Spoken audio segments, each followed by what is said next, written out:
Bachmann, do you agree with Governor Perry? Well, I think the person who really has a problem with illegal immigration in the country is President Obama. It's his uncle and his aunt who are illegal aliens who have been allowed to stay in this country despite the fact that they're illegal. This last Saturday, I was the very first candidate that signed a pledge that said that by a date certain, I will build a double-walled fence with a area of security neutrality in between. I will build that because this is what we know. This is an economics issue and a jobs issue. You're saying you'll build a fence along the entire border? I will build it on the entire border, and I'll tell you why. Every year, it costs this country $113 billion in the costs that we put out to pay for illegal aliens. It costs the state and local government of that amount $82 billion. For every household of an American citizen, it costs us $1,000 a year. We are robbing the household of Americans who can't afford that. I will build the fence. I will enforce English as the official language of the United States government. And every person who comes into this country will have to agree that they will not receive taxpayer-subsidized benefits of any American citizen. Fine. Thank you. Governor Perry, does that make sense that she says she can build the fence along the entire border? As I said, you can build that fence, but by the time that fence gets built... She's also talking about your taxpayer-subsidized benefits. But my point is that by the time that fence gets built, there is a lot better way than to stand here and to play to some group of people somewhere and say, we're going to build a fence and then wipe our hands of it. I've been dealing with this border for 10 years as the governor. And the reason that we have this issue is because the federal government has failed miserably to defend and secure that border. You know, for someone that's been in the United States Congress to lecture me on the issues that are going on that border is not right. Let me tell you, we've had to deal with that issue in the state of Texas. We've had to deal with the impact on our state. And I put $400 million on that border of Texas taxpayers' money, Texas Ranger recon teams there. We know how to secure the border. I shared with you earlier how to do it. You put the boots on the ground, the aviation assets in the air, and you secure that border. Can I respond? He wasn't talking about you directly. No, he did let's step back. I think it's important for us as Republicans on this stage to say something which hasn't been said, and that is I think every single person here loves legal immigration. We respect people who come here illegally. And the reason we're so animated about stopping illegal immigration is there are 4.5 million people who want to come here or in line legally. We want that to happen in an orderly and legal process. And in terms of how to secure the border, it's really not that hard. You have a fence, you have enough Border Patrol agents to oversee the fence, and you turn off the magnets.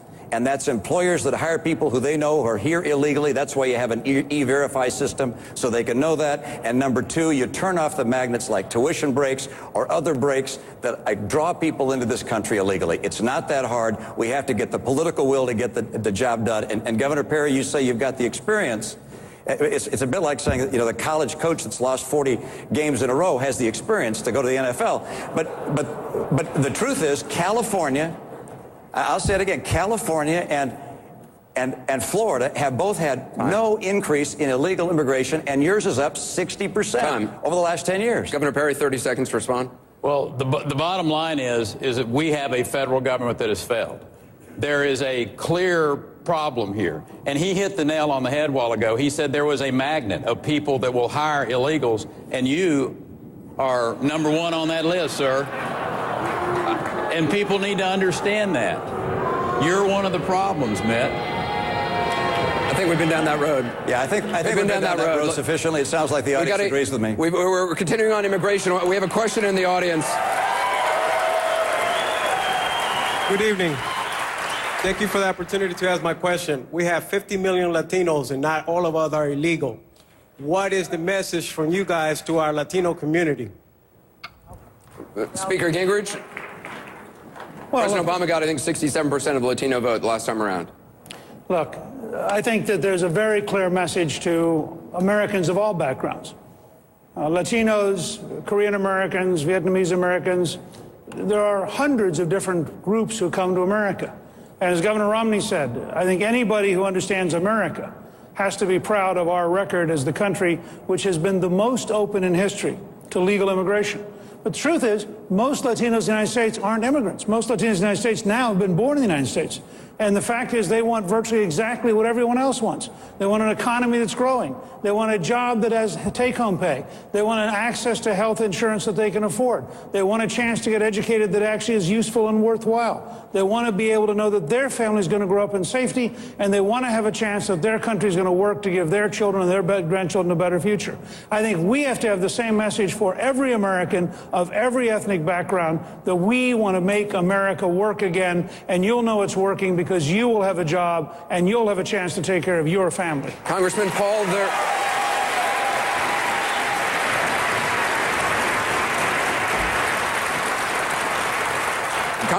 there are some Latino voters who believe that some of these strong anti-immigration laws, anti-illegal immigration laws, are actually anti-Latino laws. What do you say to them?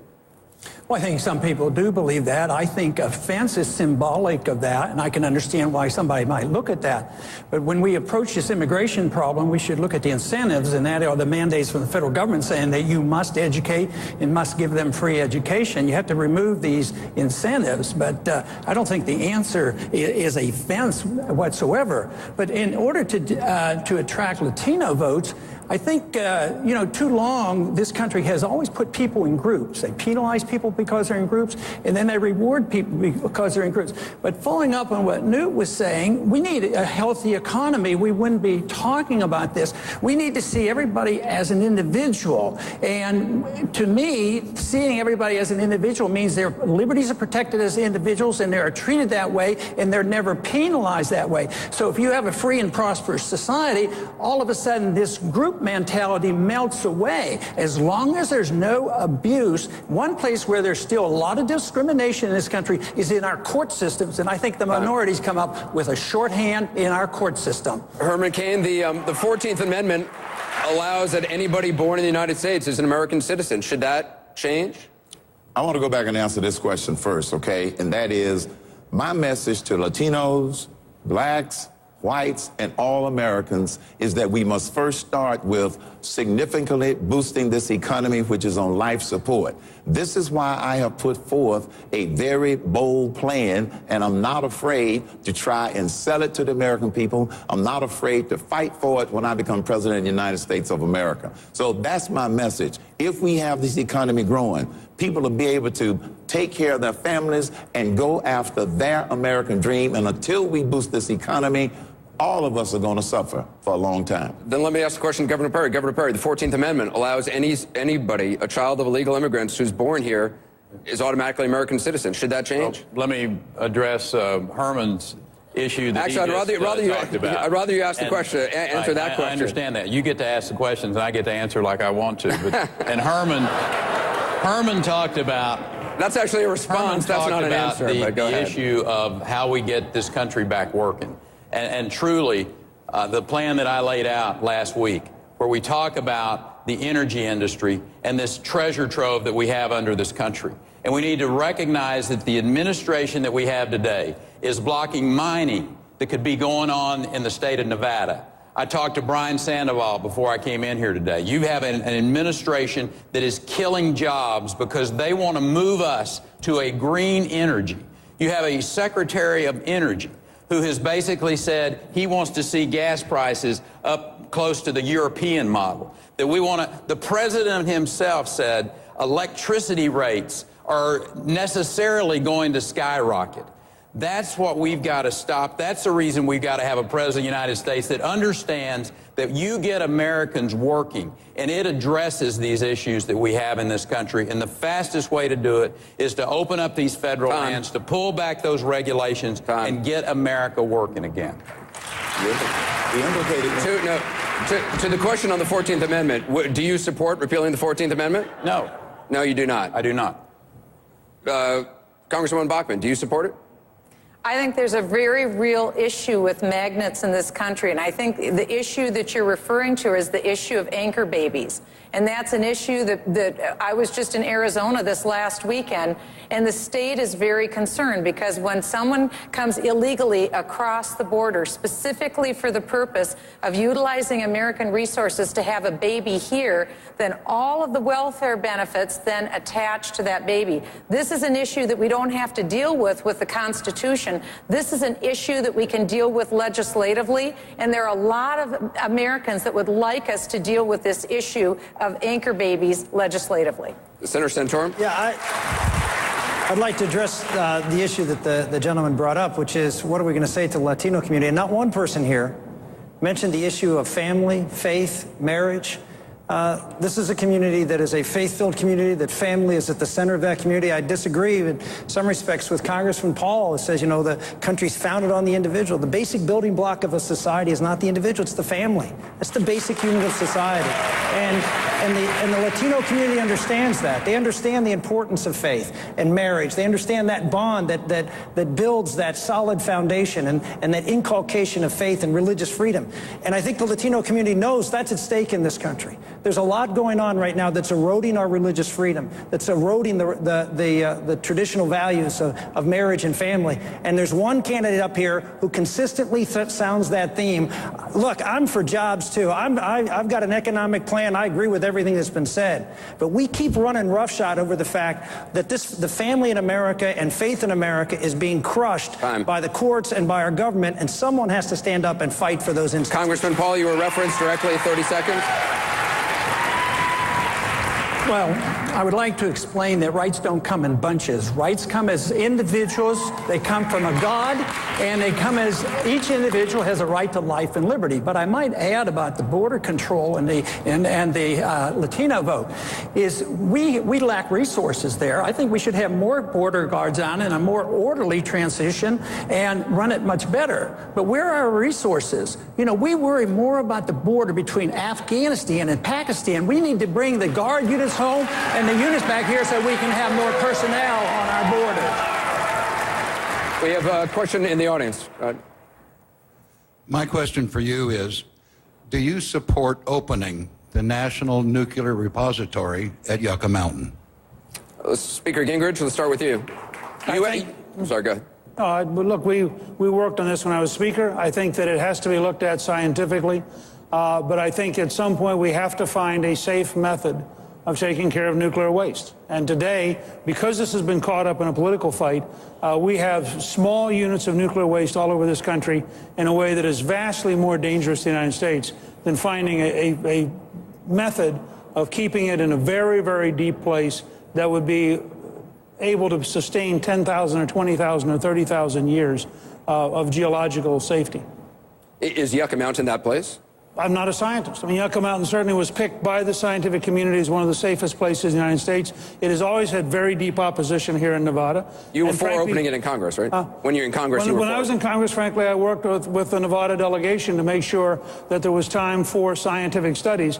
But we have to find some method of finding a very geologically stable place, and most geologists believe that, in fact, Yucca Mountain is that. Congressman Paul, you oppose this? Yes, I've opposed this. We've had votes in the Congress. There was a time when I voted with two other individuals, the two congressmen from Nevada, and I approach it from a states' rights position. What right does 49 states have to punish one state and say, we're going to put our garbage in your state? I think that's wrong.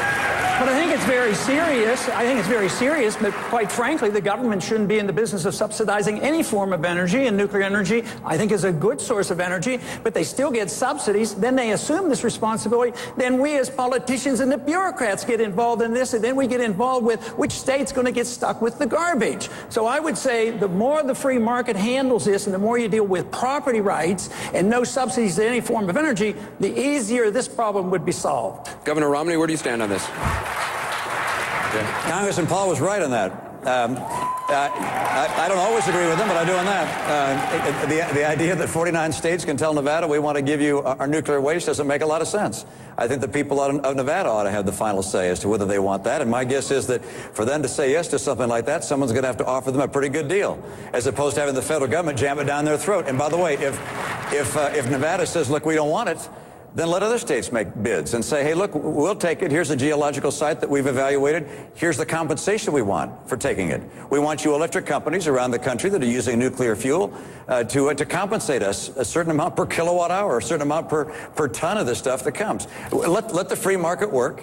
And on that basis, the places that are geologically safe, according to science,